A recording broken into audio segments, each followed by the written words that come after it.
जी अस्सलाम वालेकुम नाज़रीन, वेलकम टू अनदर व्लॉग। आज के इस व्लॉग में मैं आप लोगों को अपनी जो सक्सेस स्टोरी है और आज मैंने जो 2.5 साल गुजारे हैं यहाँ पे, इसमें मैं आप लोगों को बताऊँगा कि मैं क्या सोच के यूरोप आया और मैंने इस दौरान में क्या खोया और क्या पाया है।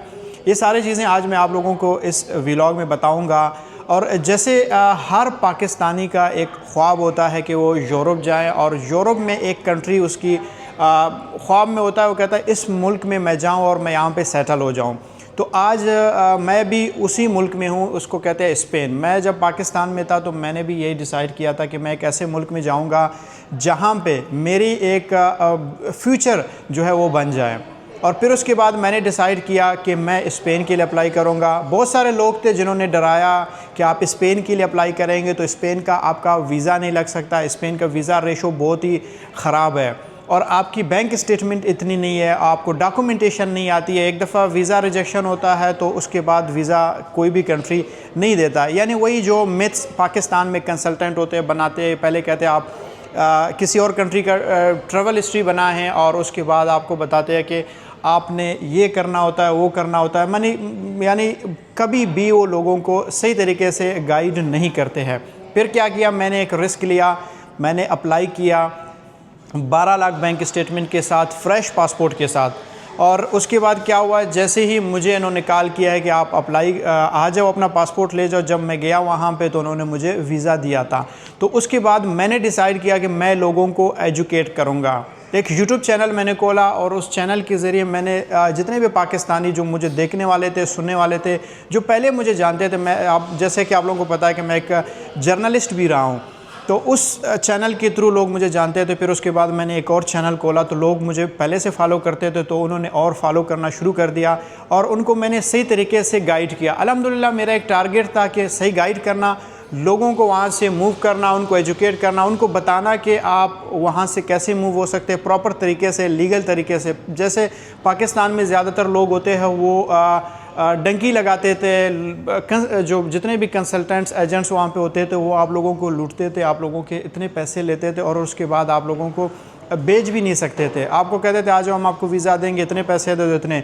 तो मैंने आप लोगों को एजुकेट किया, आप लोगों को मैंने बताया है और जितने लोगों को मैंने अल्हम्दुलिल्लाह पाकिस्तान से बाहर निकाला है, मुझे नहीं लगता अभी तक किसी कंसल्टेंट ने ये किया है। रीज़न यही था कि जिस प्रोसेस से मैं गुज़रा था और उसी प्रोसेस से मैंने आप लोगों को गुजारा, मैंने अप्लाई किया।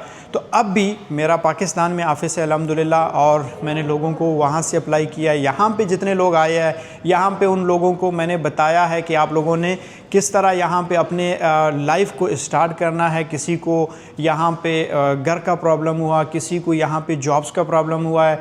यानी मैं ये कह रहा हूँ, जो मैं यहाँ पे आया था सिर्फ ये नहीं है कि पाकिस्तान से लोगों को मैंने गाइड किया, किन लोगों को किया, बल्कि यहाँ पे जब मैं पहुँचा, जिस तरह मुझे प्रॉब्लम थी, लैंग्वेज मुझे नहीं आती थी, मैंने लोगों को बताया कि भाई आप अगर आपके पास टाइम है तो आप लैंग्वेज सीख के आप किसी कंट्री में आ जाएं।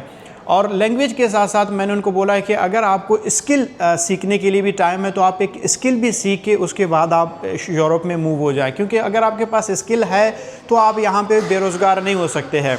तो बहुत सारे लोग होते हैं, उनको यहाँ पे मैंने जॉब भी दिलवाया है और उनके पेपर्स के मामले में बहुत सारे लोगों को प्रॉब्लम्स होती थी। पेपर्स भी मैंने लोगों के बना के उनको दिए। किसी को पुर्तगाल में शिफ्ट किया, किसी को स्पेन, किसी को नीदरलैंड, किसी को ग्रीस। ये वो चीज़ें हैं कि जिन लोगों के यहाँ पे कोई नहीं होता है, मैं अक्सर उनको बोलता था कि आप लोगों का जिनका कोई नहीं होता है उनका फारिब कंसल्टेंसी होता है। फारिब कंसल्टेंसी का मतलब ये है कि फारिब कंसल्टेंसी एक ब्रांड है और उसका जो ओनर है, CEO मैं हूँ। मैं चाहता था कि उसका नाम हो, लोग उसको लाइक करें, लोग उसको शेयर करें, आगे लोगों तक मेरे स्टोरी पहुंचाएं। और मेरे जो मुखलिसी है, मेरे जो सिंसियरिटी है क्लाइंट्स के साथ, मेरा हमेशा कोशिश होता है कि लोगों के डॉक्यूमेंट्स मैं ख़ुद बनाऊं और उनके लिए अप्लाई करूं, उनके वीज़े लगे। यानी जो डॉक्यूमेंटेशन हमेशा मैंने कोशिश किया, जो मैंने अपने लिए बनाया, उससे भी ज़्यादा अच्छे डॉक्यूमेंटेशन मैंने अपने क्लाइंट्स के लिए बनाए थे। और अभी भी यही मेरा कोशिश होता है कि मैं उनके लिए अच्छे डॉक्यूमेंट्स बना लूँ, उनके कम पैसे लगें और उनका प्रॉपर जो एक रिक्वायरमेंट होती है उसको मैं पूरा करके दे दूँ। और यहाँ पे भी मैं उनको तसल्ली देता हूँ कि अगर आप यहाँ पे आते हो आपको सपोर्ट मिलेगी। और इन 2-2.5 साल में मैंने क्या खोया, क्या पाया, सबसे पहले यह है कि जो पाकिस्तान में मैं था वहाँ का सिचुएशन और हालात हर किसी के सामने था। मैं जर्नलिस्ट था और जो हालात हो गए उसके बाद सबको भागना पड़ा, लाजुम है। और कहीं लोग कहाँ गए, कहीं कहाँ गए, और कई लोग वहाँ पे फंस गए और कई लोग निकल सके। तो मैं आया यहाँ पे, मैंने यहाँ पे असाइलम नहीं लिया, मैंने मुल्क का नाम बदनाम नहीं किया। मैंने कहा मैं यहाँ पे बैठ के मैं काम करूँगा, लोगों को एजुकेट करूँगा। अगर अल्लाह ताला ने मुझे कुछ दिया है, कुछ सलाहियत दी है, तो उसके बेस पे मैंने आप लोगों को एजुकेट किया, आप लोगों को बताया कि अगर आप अप्लाई करेंगे ज़िंदगी में एक दफ़ा किसी भी मुल्क का, अगर नहीं भी लगता है तो क्या होता है। एक दफ़ा आपका 40-50 1 लाख आपका अगर चला भी जाता है तो कुछ नहीं होता। अगर वीज़ा लग जाता है तो यहाँ पे आप आते हैं तो आपका फ्यूचर बन जाता है, आपका ज़िंदगी बन जाता है। यहाँ क्यों आओ? सबसे पहले मैंने आप लोगों को बताया, यहाँ पे अगर आप लोग आओगे, आप लोगों को यहाँ पे जॉब सिक्योरिटी है, यहाँ पे आपको लाइफ सिक्योरिटी है, यहाँ पे आपके फैमिली सेफ है, आपका फ्यूचर सेफ है, आपकी इज़्ज़त है, आप पैसे कमा पाओगे, सेविंग कर पाओगे, आपका अपना घर, अपना गाड़ी और सुकून, इतनी सुकून है यहाँ पे कि मैं कहता हूँ कि ऐसे अल्फाज भी यूज़ नहीं करूँगा कि अगर कोई हमारे कोई भी दोस्त देखें वो फिर कोई फतवा ना जारी करें। लेकिन ये है कि यहाँ पे सुकून है, जन्नत है, और आपको मज़ा आ जाएगा, ज़िंदगी भी बन जाती है। और बस सिर्फ आपने क्या करना है, आपने एक काम करना है। हमेशा मैं कहता हूँ कि उन लोगों को वीज़ा मिलता है जो लोग अप्लाई करते हैं। अब अल्हम्दुलिल्लाह 2-2.5 साल में मुझे पता है कि मैंने क्या खोया है, क्या पाया है। सबसे पहले ये है कि मैंने यहाँ पे आया हूँ, मैंने एक अच्छा सा लाइफ स्टाइल मेरा यहाँ पे रही है, और मैंने अपने फैमिली के लिए बहुत कुछ किया है और अपने लिए भी बहुत कुछ किया है। तो मैं हमेशा शुरू दिन से टॉपिक, अभी ये वीडियो भी मैंने शुरू किया कि मैं यही चाहता था कि मैं अब जितने भी मेरे देखने वाले होते हैं मैं उनको भी बोलता हूँ कि भाई पहले आप अपने लिए कुछ करें और बाद में अपने फैमिली के लिए कुछ करें। जैसे मैंने किया, अपने लिए किया, अपने फैमिली के लिए किया, आप भी कर सकते हैं। आप भी यहाँ पे आ सकते हैं जहाँ पे इस वक्त मैं हूँ, आप भी यही कुछ कर सकते हैं जो मैं कर रहा हूँ, मतलब अपने फैमिली के लिए और अपने लिए। तो इसलिए आप लोगों से मेरी यही दरख्वास्त है कि अगर आप लोग मुखलिस है अपने साथ, अपने फैमिली के साथ, आपने क्या करना है, सिर्फ़ और सिर्फ अपने डॉक्यूमेंटेशन के साथ इस्लामाबाद में फ़ारिब कंसल्टेंसी को रुजू करना है। उसके बाद इंशाल्लाह आप लोगों को ज़बरदस्त और बेहतरीन ईमानदारी के साथ, ऑनेस्टी के साथ आप लोगों को फ़ाइल और डॉक्यूमेंटेशन मिलेंगे। अगर वीडियो पसंद आ गया तो चैनल को सब्सक्राइब करें और शेयर भी करें।